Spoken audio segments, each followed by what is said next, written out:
বয়স্ক ভাতা, বিধবা ভাতা, মাতৃকালীন ভাতা, প্রতিবন্ধী ভাতা আপনি নিজে অথবা মেম্বার চেয়ারম্যান দ্বারা অথবা পৌরসভার মাধ্যমে আবেদন করেছেন কিন্তু এখনো টাকা পাননি।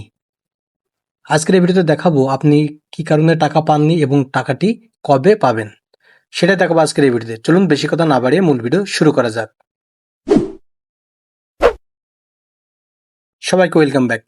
আপনি এই কাজটি আপনার হাতে থাকা অ্যান্ড্রয়েড ফোন দিয়েও করতে পারবেন, আদারওয়াইজ যে কোনো ডিভাইস দিয়েও আপনি করতে পারবেন। ওকে বন্ধুরা, তাই আমি ল্যাপটপ দিয়ে দেখানোর চেষ্টা করছি। আপনারা মোবাইলের যে কোনো ব্রাউজার অন করলে কিন্তু এই কাজটি করতে পারবেন না। জাস্ট গুগল ক্রোম আছে, জাস্ট গুগল ক্রোমেই আপনাকে এই কাজটি করতে হবে। ওকে, এখন আপনি যেটা করেন আপনার ল্যাপটপ, ডেস্কটপ বা মোবাইলের ব্রাউজ অপশনে যান এবং সার্চ বারে ক্লিক করে আপনাকে টাইপ করতে হবে DSS space GOV space DSS space GOV space BD। ওকে, এখানে কিন্তু আপনারা ডট দিবেন না, ডট দিলে কিন্তু হবে না। ওকে, এখন আপনাদের যেটা করতে হবে সার্চ করতে হবে। সার্চ করলে এই ধরনের ইন্টারফেস চলে আসবে। এখন আপনারা স্ক্রল ডাউন করবেন, স্ক্রল ডাউন করে এখানে দেখবেন যে DSS হোম, জাস্ট এখানে ক্লিক করবেন। ওকে, এখানে ক্লিক করে দেওয়ার পরে এই ধরনের অপশন চলে আসবে। আপনি যদি নতুন হয়ে থাকেন তাহলে আপনি অনলাইনে আবেদন করতে পারবেন।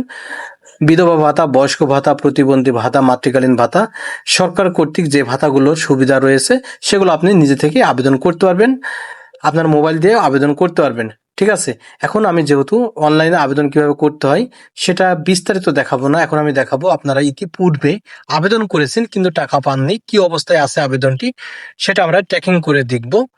এর জন্য আমরা অনলাইন আবেদন ট্র্যাকিং জাস্ট এখানে ক্লিক করব। এখানে ক্লিক করে দেওয়ার পরে এখানে কয়েকটি বিষয় লক্ষণীয় আছে, সেগুলো মনোযোগ দিয়ে আপনাদের দেখতে হবে, না হলে আপনি এই কাজটি সম্পূর্ণ করতে পারবেন না। প্রথমে দেখতে পাচ্ছেন এখানে ট্র্যাকিং আইডি আছে, অর্থাৎ আপনি যখন নিজে থেকে বা চেয়ারম্যান মেম্বার দ্বারা বা পৌরসভায় যে আবেদন করেছেন বা কোনো কম্পিউটার দোকান থেকে আবেদন করেছেন, সেখানে আবেদন সাকসেস হলে একটি কোড নাম্বার আপনাকে অবশ্যই দিবে, সেই কোড নাম্বারটি আপনাকে এখানে দিতে হবে। এটা হচ্ছে ট্র্যাকিং আইডি, অর্থাৎ ওই কাগজের উপরে প্রিন্ট করে লেখা থাকবে যে ট্র্যাকিং আইডি, সেই নাম্বারটি এখানে দিতে হবে। ডোন্ট ওয়ারি, যাদের ট্র্যাকিং আইডি হারিয়ে গেছে, মনে করেন আপনি ট্র্যাকিং আইডির ওই কাগজটি হারিয়ে ফেলেছেন, তাহলে কিভাবে দেখবেন বা কিভাবে চেক করে নেবেন সেটাও আমি ভিডিও লাস্টে দেখিয়ে দেব। এখন এখানে যেটা করতে হবে আপনার ট্র্যাকিং আইডি নাম্বারটি এখানে বসাতে হবে। আমি একটি ট্র্যাকিং আইডি নাম্বার এখানে দিচ্ছি 49। ওকে, আমাদের ট্র্যাকিং আইডি নাম্বারটি এখানে টাইপ করা কমপ্লিট হয়ে গেছে। এখন আমরা যেটা করব, প্রিভিউ একটি অপশন দেখতে পাচ্ছেন, জাস্ট এই প্রিভিউতে ক্লিক করব। ওকে বন্ধুরা, আমরা প্রিভিউতে ক্লিক করে দেওয়ার সাথে সাথে দেখতে পাচ্ছেন এখানে বয়স্ক ভাতার আবেদন করা হয়েছে এবং এখানে আবেদনকারীর সমস্ত তথ্য এখানে দেওয়া থাকবে। এখানে দেখতে পাচ্ছেন যে তার জন্ম নিবন্ধন নাম্বার দেওয়া আছে, আবেদনের সময় কয়টার সময় সে আবেদন করেছে, কত তারিখে আবেদন করেছে এবং কোথায় থেকে আবেদন করেছে সেটা ডিটেলস এখানে চলে আসবে এবং ট্র্যাকিং আইডি নাম্বার দেখতে পাচ্ছেন এখানে এবং আবেদনের অবস্থা যাচাই, জাস্ট এটাই গুরুত্বপূর্ণ। এখানে দেখতে পাচ্ছেন আবেদন গৃহীত, অর্থাৎ আপনার আবেদন গৃহীত হয়েছে, অর্থাৎ আপনি যেটা আবেদন করেছেন সেটা সরকারের সমাজসেবা অধিদপ্তরে জমা পড়েছে। এখনো সমাজসেবা অধিদপ্তর যাচাই বাছাই শুরু করেনি। যদি যাচাই বাছাই শুরু করে তাহলে প্রাথমিকভাবে যাচাইকরণ এখানে আপনার সবুজ টিক হয়ে যেত, তাহলে আপনি প্রাথমিকভাবে তারা যাচাই করেছে আপনার তথ্যটি। এরপরে ওয়ার্ড, ইউনিয়ন, পৌরসভা কমিটি, অর্থাৎ আপনারা নিশ্চয় জানেন যে এই ভাতা বন্টনের জন্য পৌরসভা বা ইউনিয়নের একটি কমিটি থাকে, তারা যাচাই বাছাই করে, অর্থাৎ আপনার সম্পর্কে তথ্য কালেক্ট করে। তারা তাদের তথ্যের উপরে নির্ভর করে আপনি ভাতা পাওয়ার যোগ্য কিনা।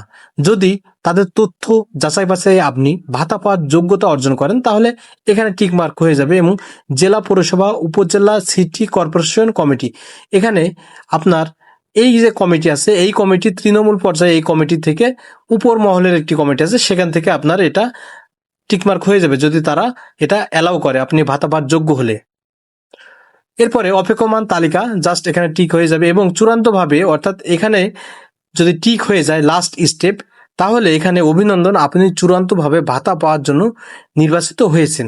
সেক্ষেত্রে আপনার যে মোবাইল নাম্বার দিয়ে আপনি আবেদন করেছেন সেই নাম্বারে একটি SMS যেতে পারে, না হলে আপনি এখানে থেকেই সরাসরি দেখে নিতে পারবেন চেক করে। ওকে, এখন বিষয় হচ্ছে আপনার ট্র্যাকিং আইডি যদি হারিয়ে যায় তাহলে কিভাবে আপনি সেটা বের করবেন খুঁজে। ঠিক আছে, এখন আপনাদের যেটা করতে হবে, জাতীয় পরিচয় নম্বর, জন্ম নিবন্ধন নম্বর, অর্থাৎ আপনার NID কার্ড অথবা জন্ম নিবন্ধন নাম্বার দিয়েও কিন্তু আপনি আপনার এই যে ভাতার অবস্থা ট্র্যাকিং করতে পারবেন। তাহলে এখানে টিকমার্ক করে দিতে হবে। ওকে, এখন এখানে আপনার জাতীয় পরিচয়পত্র নম্বর অথবা জন্ম নিবন্ধন নম্বর এখানে টাইপ করতে হবে। আমি এখন সেটাই করছি। ওকে, আমার জাতীয় পরিচয়পত্র নম্বর দেওয়া হয়ে গেলে আমরা এখানে আমাদের জন্ম তারিখটি সেম ভাবে টাইপ করে দিব। ওকে, সেম ভাবে আমরা প্রিভিউতে ক্লিক করলে সেই তথ্যগুলো আবার চলে আসবে। আমরা তাহলে দুইটি উপায়ে জানতে পারলাম যে আমরা নিজেরা বা অন্য কোনো কম্পিউটার দোকান থেকে বা ইউনিয়ন পরিষদ থেকে অথবা পৌরসভা থেকে যে কোনো ধরনের ভাতা আবেদন করার পরে তার স্ট্যাটাস কিভাবে চেক করতে হয় সেটা দুইটি উপায়ে আমি দেখিয়ে দিলাম। যদি ভিডিওটি ভালো লাগে তাহলে অবশ্যই এই ভিডিওতে একটি লাইক দিবেন, চ্যানেলটি অবশ্যই সাবস্ক্রাইব করবেন এবং ভিডিওটি শেয়ার করে আপনার ফ্রেন্ডস এবং ফ্যামিলিকে দেখার সুযোগ করে দেবেন। ধন্যবাদ, সবার সুস্বাস্থ্য কামনা করে আজকের মতো ভিডিও এখানে শেষ করছি। আল্লাহ হাফেজ।